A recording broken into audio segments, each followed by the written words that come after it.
जब मुझे पता चला कि मेरे लाखों फॉलोअर्स वाला अकाउंट डीएक्टिवेट हो चुका है तो मेरी धड़कनें तेज होने लगी थी, सांसें फूलने लगी थीं और ऐसा लग रहा था जैसे मेरे पैरों के नीचे की जमीन हिलने लगी थी।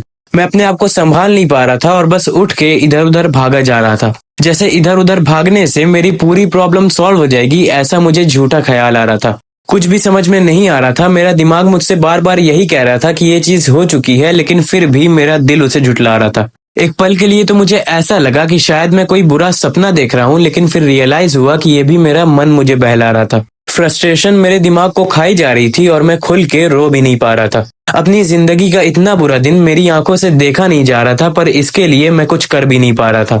मेरे पापा की डेथ वाला दिन मेरी लाइफ का पहला ब्लैक डे था और ये मेरा दूसरा बनता जा रहा था। इतना सब कुछ होने के बाद मुझे ऐसा लगने लगा कि शायद अब मुझे हार मान लेनी चाहिए, लेकिन दूसरी तरफ एक लूजर कहलाने का डर सता रहा था। मैं समझ नहीं पा रहा था कि एक नया अकाउंट बनाना मेरे लिए सही होगा या नहीं, लेकिन ऑप्शन सिर्फ यही नजर आ रहा था। याद रखना, एक दिन तुम वहां से गिरोगे जहां पहुंच के तुम्हें जश्न मनाना था, और तब तुम्हें ऐसा लगेगा कि अब जल गया सब कुछ और बचा ही क्या है। लेकिन अगर बच गए तुम, तो जला ही क्या है।